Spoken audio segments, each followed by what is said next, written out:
नमो नमः।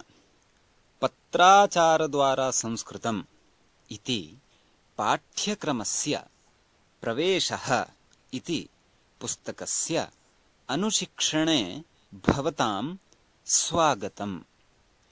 प्रियच्छात्राः, पूर्वं वयम् अकारान्त पुंलिङ्गशब्दानाम् आकारान्त स्त्रीलिङ्गशब्दानाम् अकारान्त नपुंसकलिङ्गशब्दानां च द्वितीया विभक्तिरूपाणि पठितवन्तः। यथा अकारान्त पुल्लिङ्गशब्दस्य द्वितीया विभक्ति एकवचने बालम्, द्विवचने बालौ, बहुवचने च बालान् इति रूपाणि भवन्ति। आकारान्त स्त्रीलिङ्गशब्दस्य द्वितीया विभक्ति एकवचने बालिकाम्, द्विवचने बालिके, बहुवचने च बालिकाः इति रूपाणि भवन्ति। अकारान्त नपुंसकलिङ्गशब्दस्य द्वितीया विभक्ति एकवचने फलम्, द्विवचने फले, बहुवचने च फलानि इति रूपाणि भवन्ति। अकारान्त नपुंसकलिङ्गशब्दस्य प्रथमा विभक्तिः द्वितीया विभक्तिः च समाना भवति। इदानीम् इकारान्त पुंलिङ्ग स्त्रीलिङ्ग नपुंसकलिङ्गशब्दानाम् उकारान्त पुल्लिङ्ग स्त्रीलिङ्ग नपुंसकलिङ्गशब्दानां च द्वितीया विभक्तेः रूपाणि पठामः। आदौ इकारान्त पुल्लिङ्गशब्दान् पश्यामः। प्रियच्छात्राः, पश्यन्तु। कपिः, मुनिः, निधिः, अतिथिः, सारथिः इत्यादयः इकारान्त पुंलिङ्गशब्दाः सन्ति। अधुना एतानि वाक्यानि पश्यन्तु। बालकः कपिं पश्यति, गृहस्थः मुनिं नमति, चौरः निधिं हरति। अत्र कपिं, मुनिं, निधिम् इति इकारान्त पुल्लिङ्गशब्दानां द्वितीया विभक्तेः एकवचनस्य रूपाणि सन्ति। एतेषाम् अन्ते इम् इति ध्वनिः भवति। इकारान्त पुल्लिङ्गशब्दानां द्वितीया विभक्तेः त्रिषु वचनेषु रूपाणि पश्यन्तु। मुनिं, मुनी, मुनीन्, कपिं, कपी, कपीन्, निधिं, निधी, निधीन्। अत्र द्वितीया विभक्तेः एकवचने इम्, द्विवचने ई, बहुवचने च ईन् इति ध्वनिः श्रूयते। इदानीम् इकारान्त स्त्रीलिङ्गशब्दस्य द्वितीया विभक्तिं पठामः। नीतिः, सन्ततिः, भक्तिः, मतिः इत्यादयः इकारान्त स्त्रीलिङ्गशब्दाः भवन्ति। प्रियच्छात्राः, एतानि वाक्यानि पश्यन्तु। नीतिज्ञः नीतिं वदति, महिला सन्ततिं लालयति, मीरा भक्तिं जानाति। अत्र नीतिं, सन्ततिं, भक्तिम् इति एतानि इकारान्त स्त्रीलिङ्गशब्दानां द्वितीया विभक्तेः एकवचनस्य रूपाणि सन्ति। अधुना इकारान्त स्त्रीलिङ्गशब्दानां द्वितीया विभक्तेः त्रिषु वचनेषु रूपाणि पश्यन्तु। नीतिं, नीति, नीतीः, सन्ततिं, सन्तती, सन्ततीः, भक्तिं, भक्ती, भक्तीः। अत्र एकवचने इं, द्विवचने ई, बहुवचने च ईः इति ध्वनिः श्रूयते। एतानि इकारान्त स्त्रीलिङ्गशब्दानां द्वितीया विभक्तेः रूपाणि सन्ति। अधुना इकारान्त नपुंसकलिङ्गशब्दान् पश्यामः। प्रियच्छात्राः ध्यानेन पश्यन्तु। वारि, दधि, अस्थि, अक्षि इत्यादयः इकारान्त नपुंसकलिङ्गशब्दाः सन्ति। कृपया एतानि वाक्यानि पश्यन्तु। महिला वारि आनयति। श्रीकृष्णः दधि खादति। छात्राः अस्थि पश्यन्ति। अत्र वारि, दधि, अस्थि इति एतानि नपुंसकलिङ्गस्य द्वितीया विभक्तेः एकवचनस्य रूपाणि सन्ति। इकारान्त नपुंसकलिङ्गशब्दानां प्रथमा विभक्तिः द्वितीया विभक्तिः च समाना भवति। इकारान्त नपुंसकलिङ्गशब्दानां त्रिषु वचनेषु रूपाणि पश्यन्तु।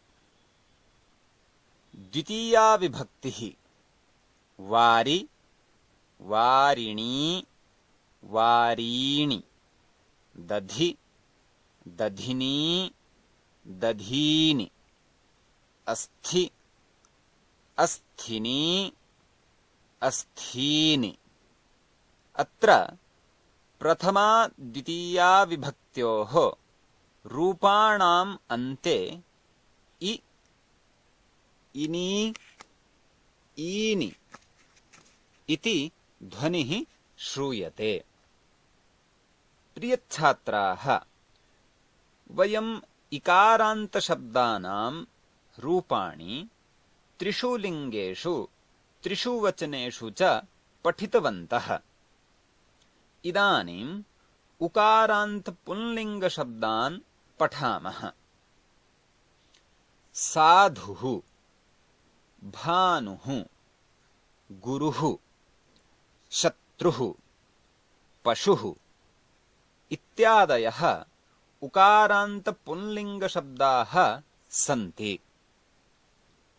कृपया ध्यानेन एतानि वाक्यानि पश्यन्तु। छात्रः गुरुं नमति। राजा शत्रुं मारयति। दुर्जनः साधुं तर्जयति। अत्र गुरुं, शत्रुं, साधुं इत्यादीनि उकारान्त पुंलिङ्गशब्दानां द्वितीया विभक्तेः एकवचनस्य रूपाणि सन्ति। गुरुः, शत्रुः, साधुः इत्यस्य द्वितीया विभक्तिः भवति गुरुं, शत्रुं, साधुम् इति। इदानीम् एतेषां द्वितीया विभक्तेः त्रिषु वचनेषु रूपाणि पश्यामः। द्वितीया विभक्तिः गुरुं, गुरू, गुरून्, शत्रुं, शत्रू, शत्रून्, साधुं साधू साधून्।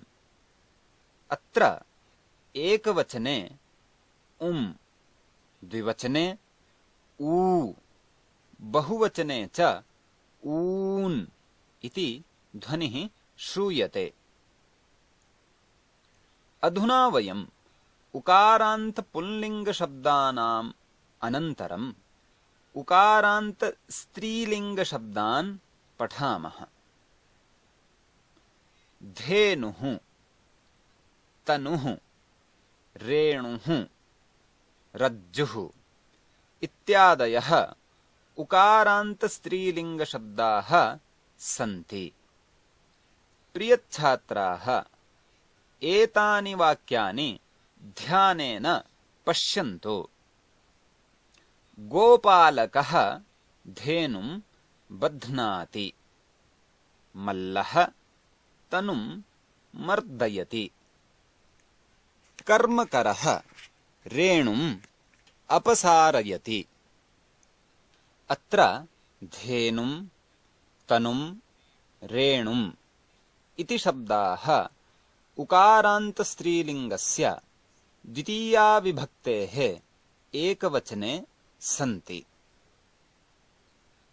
अत्र शब्दानाम् अन्ते उम् इति ध्वनिः भवति किल। इदानीम् उकारान्त स्त्रीलिङ्गशब्दस्य द्वितीयाविभक्तेः त्रिषु वचनेषु रूपाणि पश्यन्तु। धेनुं धेनू धेनूः।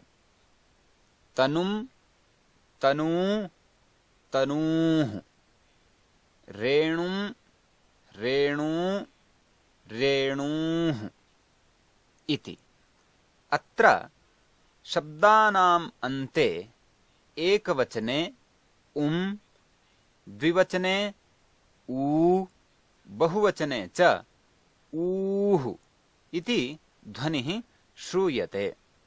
उकारान्त पुल्लिङ्गशब्दानाम् द्वितीयाविभक्तेः बहुवचने ऊन् इति भवति। एकवचनस्य द्विवचनस्य च ध्वनिः उकारान्त स्त्रीलिङ्गम् इव श्रूयते। यथा साधुं साधू साधून्। धेनुं धेनू धेनूः इति।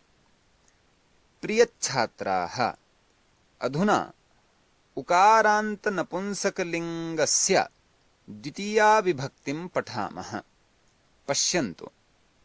मधु जानु दारु तालु इत्यादयः उकारान्त नपुंसकलिङ्गशब्दाः सन्ति। कृपया एतानि वाक्यानि पश्यन्तु। मधुमक्षिका मधु यच्छति। योगाभ्यासी जानु स्पृशति। तक्षकः दारु छिनत्ति। अत्र मधु जानु दारु इत्यादयः शब्दाः उकारान्त नपुंसकलिङ्गस्य द्वितीयाविभक्तेः एकवचने सन्ति। एतेषाम् अन्ते उ इति ध्वनिः श्रूयते। उकारान्त नपुंसकलिङ्गस्य द्वितीयाविभक्तेः त्रिषु वचनेषु रूपाणि पश्यन्तु। मधु मधुनी मधूनि। जानु जानुनी जानूनि। दारु दारुणी दारूणि। अत्र एकवचने द्विवचने उनी बहुवचने ऊनि इति ध्वनिः श्रूयते। एवम् अन्येषाम् उकारान्त नपुंसकलिङ्गशब्दानाम् द्वितीया विभक्तेः रूपाणि अपि भवन्ति। एतस्मिन् पाठे पठितांशाः एते सन्ति। इकारान्त पुल्लिङ्गशब्दानां द्वितीया विभक्तिः यथा मुनिं, मुनी, मुनीन्। इकारान्त स्त्रीलिङ्गशब्दानां द्वितीया विभक्तिः यथा नीतिं, नीती, नीतीः। इकारान्त नपुंसकलिङ्गशब्दानां द्वितीया विभक्तिः यथा वारि, वारिणी, वारीणि इति। अनन्तरम् उकारान्त पुंलिङ्गशब्दानां द्वितीया विभक्तिः यथा गुरुं, गुरू, गुरून्। उकारान्त स्त्रीलिङ्गशब्दानां द्वितीया विभक्तिः यथा धेनुं, धेनू, धेनूः। उकारान्त नपुंसकलिङ्गशब्दानां द्वितीया विभक्तिः यथा मधु, मधुनी, मधूनि इति। एतावता वयं पञ्चमपाठस्य चतुर्थं भागं पठितवन्तः। अग्रिमे पाठे पुनः मिलामः। धन्यवादः।